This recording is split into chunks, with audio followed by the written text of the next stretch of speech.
Cerca de 40% de todos os insetos do mundo estão ameaçados de extinção, segundo estudos da Universidade de Sydney e da Academia Chinesa de Ciências Agrárias. Especialistas apontam os pesticidas e fertilizantes utilizados na agricultura como os principais causadores. Porém, a urbanização e as mudanças climáticas também impactam na vida dessas espécies. Para os seres humanos, a extinção de insetos pode trazer sérios prejuízos à agricultura. De acordo com a Plataforma Brasileira de Biodiversidade e Serviços Ecossistêmicos, 76% das plantas cultivadas comercialmente no Brasil dependem, pelo menos, parcialmente dos insetos polinizadores. Bom, essa é a pauta do Viva Voz de hoje, que está no ar pela rádio e também pela TV Univale. Hoje quem está comigo é o acadêmico de jornalismo Wesley Durães. Oi, Wesley. Olá, Lisa. E olá também para você que acompanha o programa Viva Voz. Lembrando que você pode participar através do Instagram e do Twitter no @VivaVozUnivale. E também pode curtir a nossa página no Facebook, facebook.com/VivaVozUnivale. Nosso convidado de hoje é o professor Ricardo Corbetta, que é docente no curso de Ciências Biológicas aqui da Univale. Professor Ricardo é mestre em entomologia, que é a ciência que estuda os insetos. Obrigada pela participação, professor. Bem-vindo. Obrigado pelo convite. Boa tarde a todos. Professor, por que tantas espécies de insetos estão sendo ameaçadas de extinção? A gente nota um grande decréscimo das espécies.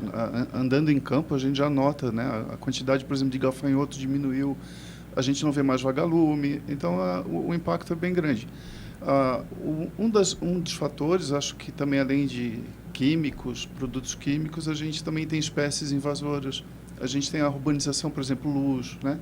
A luz, por exemplo, afeta e afasta as mariposas à noite, né? Então, a cadeia toda ecológica vai sendo afetada. Então, para chegar a essas conclusões alarmantes da pesquisa, né, os cientistas analisaram 73 pesquisas de longo prazo sobre o declínio de insetos ao redor do mundo. Como é feita uma pesquisa desse nível, professor? São vários levantamentos, às vezes a gente chama de levantamento rápido. Tu chega num local e tenta coletar o máximo de material, né, num dia, ou em algumas horas, ou uma semana. Aí é feita uma estimativa. Então, quanto mais coisa nova tu coleta, mais coisa nova tem. Se já começa a repetir, aí tu tem uma estimativa, assim, né? Começa a coletar, e sempre está vindo a mesma coisa, tu tem uma ideia de que está pobre ali o ambiente. E o que está acontecendo? Eu já notei, tem um efeito também, que vocês devem ter visto, que se chama efeito para-brisa. Hoje tu viaja até Floripa, por exemplo, outro dia eu notei isso, mas não sabia que tinha pesquisa sobre isso, né? Tinha notado, mas não tinha, de repente era uma pauta, né? Tu viaja com o carro e não chega com o carro sujo no para-brisa, totalmente limpinho. Eu já tinha notado isso, mas assim, não tinha tomado a consciência que já estava aqui, né? Que estava até nas nossas redondezas. Então, eu me lembro quando era criança, meus tios, pais, a gente viajava, voltava com o carro todo sujo, né? No radiador de inseto, né? Hoje tu vai e volta, é um insetinho, tudo bem, né? Mas quem não está notando isso, a gente consegue perceber hoje em dia isso. Outro exemplo, né? Então, por exemplo, mariposas. Hoje tu anda aqui no centro, tu anda nas cidades, tu não vê borboleta, né? Tu não vê libélula, né? Que era uma coisa bem comum. Então, né, quando criança, a gente vê bastante. Claro. Professor, agora qual a importância dos insetos para os ecossistemas em geral? Então, é que o inseto, ele faz parte, ou é comida de alguém, né? Ele é alimento de ave, por exemplo, aranhas. Então, ele faz parte da cadeia ecológica, né? Alguns são muito importantes, por exemplo, formigas. Elas limpam, elas criam ninhos, elas atuam quase como um animal grande. Se tu olhar bem, né, uma formiga, quando te pica, na verdade, o formigueiro te ataca, é quase como se fosse um animal grande te atacando. Então, ela tem um papel muito forte e é usado no monitoramento. Então, assim, qual é o impacto? Eles são predadores, eles são parasitas, eles são polinizadores. O serviço principal para a humanidade é polinização, né? Mas também, assim, a gente não nota, mas tem pequenas... eu uso muito inseto para indicação, por exemplo, de poluição. Eu consigo ver se um rio está poluído ou não pela qualidade ou quantidade dos insetos que estão ali. Por exemplo, nas praias eu já consigo ver, eu estava andando numa praia, estou trabalhando com criminalística, né, insetos em cadáveres, por exemplo, CSI, seria o equivalente a um CSI. o inseto vai te indicar o que aconteceu ali e tu já nota que tem praia até afastada, mas que já tem insetos que não são do Brasil, que são insetos exóticos, assim, né, da África, da Europa. E o que indica isso? Os que são nossos já estão saindo e estão entrando insetos que não são nossos. E isso também é outro impacto. A gente fala muito de química, mas tem espécies invasoras, a poluição, lixo, né, a alteração do ambiente, som, isso tudo afeta bastante. O professor disse, citou o exemplo das mariposas e das libélulas, mas quais os outros insetos que têm maior risco de sumirem do planeta? Então, assim, por exemplo, uma lista de espécie ameaçada em Santa Catarina, metade dos insetos que estão ameaçados são 75 no grupo, né? Mas desses 25 desses invertebrados, 25 são insetos. Desses 25, metade é mariposa e borboleta. O que sobrou? O que tem faltando, assim, que é a outra metade, né? São as formigas, tem 2 espécies ameaçadas, tem abelhas. Eu já trabalhei num projeto para encontrar uma abelha no Morro do Baú, aqui perto. Eu ia ganhar dinheiro para achar essa abelha, se achasse, para tentar encontrar essa espécie ameaçada de abelha, né? E era pelos Estados Unidos. E o que aconteceu? A gente andou, viajou, procurou essa abelha e nunca mais foi encontrada. E ela só existe um exemplar no museu em Nova York. Ou seja, o único animal que tem dessa espécie está no museu, só tem um. E nunca mais foi encontrado. E aí o projeto era tentar encontrar e ver como que estava, né? Ou seja, sumiu, né? Já está extinta. Então, está extinta. Então, a gente tem, assim, abelhas, formigas. No Brasil também tem libélula. E a gente não escuta falar de repente, ONG para salvar uma libélula, ou ONG para salvar, né? Alguns, apesar que isso está mudando, mas é importante. Então, a gente tem, né, mariposas, formigas, besouros. Outro exemplo, o rola-bosta, que a gente chama o escaravelho, ele é muito importante no pasto. E aí, com todo esse manejo, poluição, alterações, a gente não dá muita importância, mas esse rola-bosta, por exemplo, na Austrália, teve que ser importado porque as fezes das vacas lá do gado estavam se acumulando tanto que não tinha ninguém para processar. Então, a gente não vê a importância deles, né? E veja só, né? Então, a Austrália, que é histórica, a gente conhece vários exemplos de impacto. Olha a importância do inseto, né? Um escaravelho precisa ser importado e trazido para controlar a quantidade de fezes que estava se acumulando no pasto. Sim, interessante. O senhor justamente disse sobre o seu projeto de pesquisa sobre a abelha. Tem mais algumas pesquisas em andamento que você tem observado e tem pesquisado sobre? Assim, eu fazia um tempo atrás, uns 3 anos atrás, eu fiz um levantamento procurando gafanhotos. Aí eu notei, era muito difícil. A gente ficava um dia inteiro, por exemplo, perto aqui da Itaipava, aqui para quem vai para Brusque, tinha viagens que eu não encontrava nada do gafanhoto, né? De gafanhoto nenhum, assim. Então, nesse caminho aqui perto de Itajaí, às vezes tinha saídas que eu não conseguia coletar nada. Às vezes era vento, chuva, mas assim, já estava me chamando a atenção que a quantidade era pequena. Eu fui lá perto do Morro do Baú, também não encontrava nada, então começou a me chamar a atenção assim, né? Mas o que acontece? A gente não tem dado histórico dessa variação, então não posso dizer que se aumentou ou diminuiu, né? Não tem outros dados. Aí o que eu suspeitava na época, por exemplo, chuva, né? A gente tinha enchentes, muita chuva e também a alteração do ambiente aqui perto pode ter afetado. Outra coisa, por exemplo, eu procurei louva-a-Deus, que era, né, comum. Eu encontrei em um ano 2 só. Tá? E procurando, né? E só encontrei 2 no ano inteiro. Então, tu começa a desconfiar que tem alguma coisa errada. Estranho, assim, né? tudo isso. Outra coisa que eu trabalho, então, é inseto aquático, que é para identificar se está tendo problema no rio ou na água, né? A gente trabalha também, então, com formigas. A formiga, por exemplo, é bem interessante. Ela pode indicar se o ambiente está alterado, como? Tem formigas predadoras. Se tu chega no local e não tem formiga predadora, caçadora, já está indicando que aquele local está pobre, porque não consegue nem sustentar um predador, né? Só está sobrando para a cadeia mais abaixo. Então, isso é como a gente usa, tipo um CSI, né? Tu consegue ver, eu diria nem um CSI, é um termômetro. Tu sabe que tem alguma coisa errada medindo essa fauna. Nós fizemos algumas pesquisas aqui para fazer esse programa, essa conversa com você, professor, e descobrimos que os insetos constituem o maior grupo animal da face da Terra, né? Existe 1 milhão de espécies vivas conhecidas, de um total de 30 milhões que provavelmente existam. Quer dizer, é um número enorme e a sensação que a gente tem é que a humanidade não dá valor para isso, né? Você, como estudioso dessa área, qual a importância, então, de se preservar essas espécies? Então, além da importância, assim, até na questão de criação da pessoa, né, de formação, do aspecto de conhecimento, de beleza, né, de direito, tu vê cigarra, tu vê gafanhoto, né, tu vê os animais. Você falou do vagalume, né? O vagalume, Poxa, né? A gente... Não, até outro exemplo, tem coisa mais próxima da gente. A gente escutava bem TV e, por exemplo, tu tinha ninho de João de Barro, né? Era muito mais comum. Hoje, como não tem mais barro tão perto, já estão longe, né? Já estão se afastando. A gente não nota no dia a dia isso. Então, por exemplo, borboletas, né? A criançada, às vezes, tem grupinho de colégio que me procura, que é grupo borboleta, grupo, né? Às vezes é inseto, às vezes é outros animais, mas geralmente é inseto. Então, né? Grupo Joaninha, já procuraram. Então, a gente tenta passar para eles essa informação. Então, por exemplo, o inseto, nesse aspecto de peso e de quantidade, eles fazem muito serviço e em todos os pontos, como eu falei, né, animais mortos eles processam, né, predação, polinização, né, para o humano é o que é mais nítido.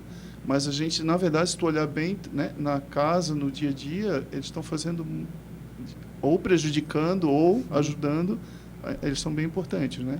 E o aspecto também de beleza, né? Então, as borboletas, por exemplo, eu fui no Museu do Fritz Miller, tem borboletas lá que eu nunca vi, que são aqui da região. E, né, eu procuro insetos há 50 anos, e hoje tu não vê aquelas que tem lá. Então, tu vê como mudou, né? Geralmente os seres humanos veem os insetos como pragas, né? Mas o que será mais afetado com a extinção desses insetos? Então, afeta a polinização. Uma outra coisa também que eu estou prevendo, que eu sempre comento com meus alunos, é que também aumenta o número de doenças. O que está acontecendo também, que a gente não percebe. Veja, está entrando escorpião, está entrando mosquito da dengue. Então, a gente pensa assim, está sumindo alguns, que bom, de repente, para alguns pode ser bom. Mas, na verdade, o que está acontecendo também é uma troca de fauna, de animais que estão ou virando até noturnos, ou então entrando na nossa casa, na residência. Por exemplo, a gente na nossa casa não vê mais lagartixa, né? Aí como é que tu quer que aranhas, né? Outro exemplo, né?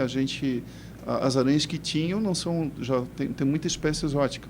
Na China, quem controla muito o inseto da dengue, o mosquito, são aranhas, né? Então, se tu afeta a aranha, tu vai ter muito mosquito. Então, por exemplo, voltando nesse aspecto, assim, a gente está tendo, por exemplo, doenças, entrada de pragas. Por exemplo, em Floripa tinham cachorros morrendo, se não me engano, morreu 40 cachorros por moscas, por doenças, um tipo de doença, como é que é? Acho que é brucelose, não tenho certeza, mas é uma doença que pega em humano e cachorro, e é transmitido por insetos, por exemplo. Então, o que está acontecendo, né? A gente está perdendo inseto, mas também está entrando alguns insetos que são prejudiciais, como eu falei, mosquito da dengue, né? A gente comenta, né? Então, várias pragas estão começando a se habituar e sobreviver no nosso meio. Escorpião, por exemplo, também não é inseto, mas é um outro exemplo. Entendi. Então, desequilíbrio geral, então. geral, né? E a gente permite, né? Tu muda o ambiente, é luz, é som, é desmatamento, espécie exótica, é bem importante. Professor, vamos fazer um intervalinho? A gente volta já a falar sobre a extinção de insetos aqui no Viva Voz. Já estamos de volta hoje conversando com o professor Ricardo Corbetta, que é docente do curso de Ciências Biológicas. Ele é mestre em entomologia, que é o estudo dos insetos.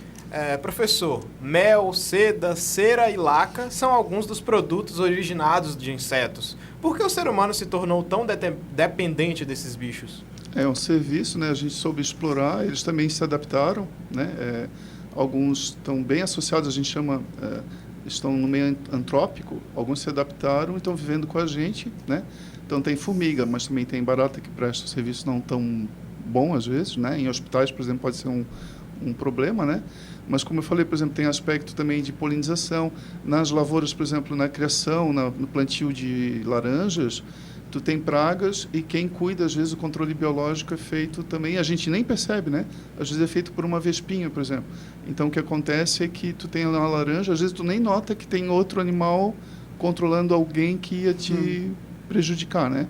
Por exemplo, Joaninha, que o pessoal conhece, a carochinha, ela é predadora de pulgão que dá em rosa, roseira, flores, né, em algodão.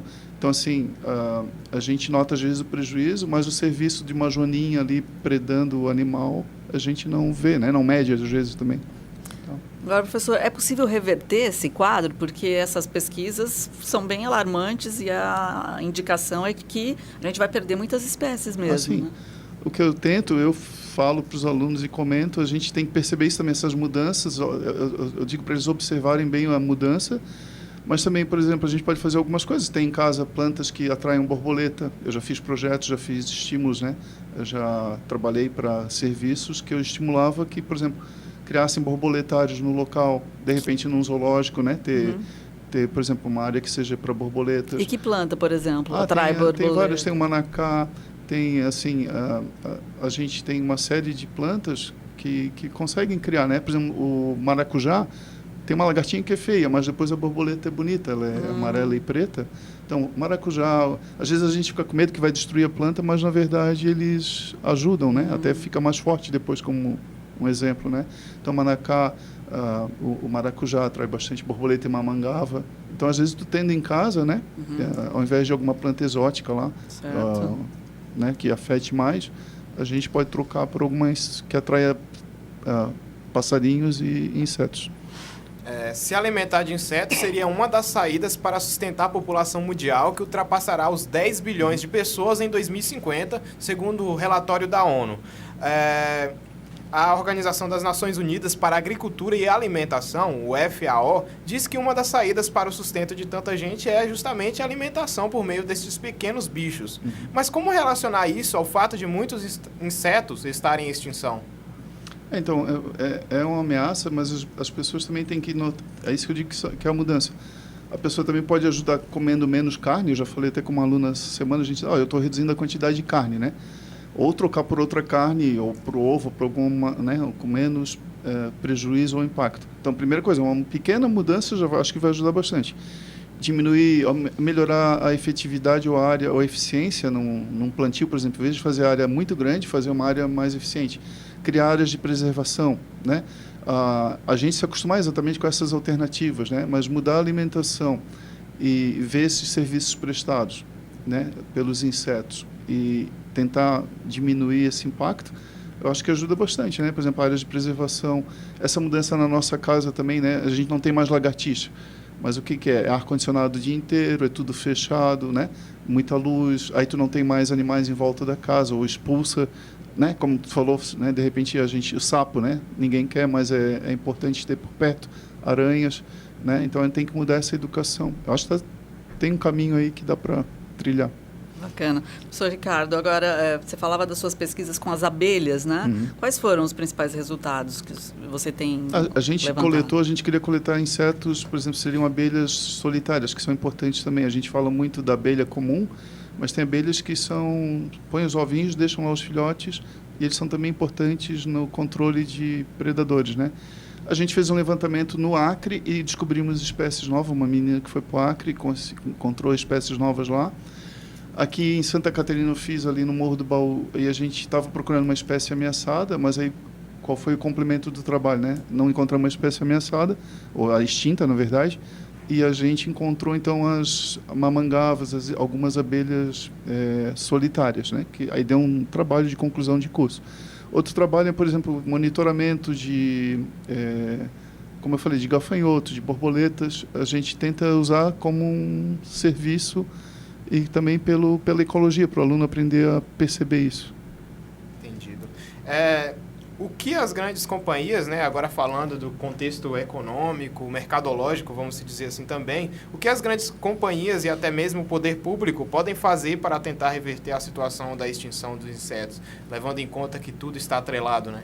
Assim, a primeira coisa, a gente tem que ter dado também, informação, né, ter uma dinâmica, um peso, ou quantificar esse impacto. Né? Então, como eu comentei, às vezes a gente não sabe, por exemplo, acha que tudo é química, mas, por exemplo, espécie invasora, barragens, poluição, às vezes num córregozinho, em qualquer lugar que tu anda tem esgoto, né? Isso está alterando o riozinho ali e os insetos ali. Então, tem influência econômica, né? Procurar alternativas biológicas, plantio, né? Uma agricultura mais sustentável. A força, a luta aí é bem grande, mas eu acho que a gente mudando também o nosso hábito, né? A gente está se acostumando com muita coisa e aceitando. e se aceitar, não vai ter mudança, né? Não vai ter essa alteração. Professor, você trouxe alguns dados para compartilhar com a gente sobre... sobre o que eu tinha pesquisado ou relembrado era sobre as espécies ameaçadas. Então, por exemplo, Santa Catarina, né? Sim. A gente tem, assim, nas listas...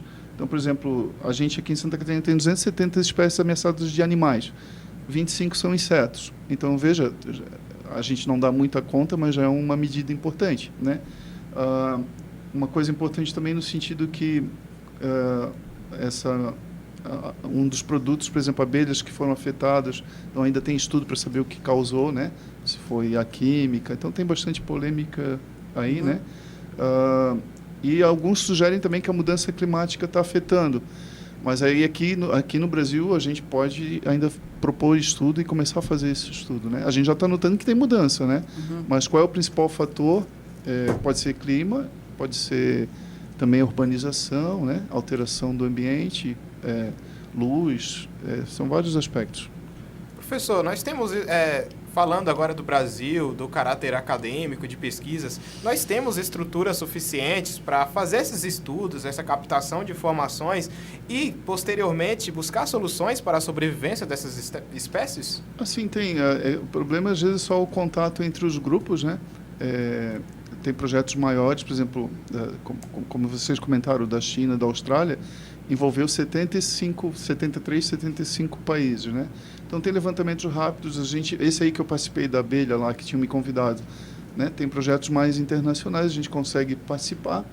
E também pensar nisso já como projeto, às vezes pensando assim, eu estou fazendo um levantamento numa praia para alguma outra coisa, mas já vendo se tem esse componente, né? O que está mudando? Por exemplo, na praia que eu fui, está tendo espécie exótica que não era para ter.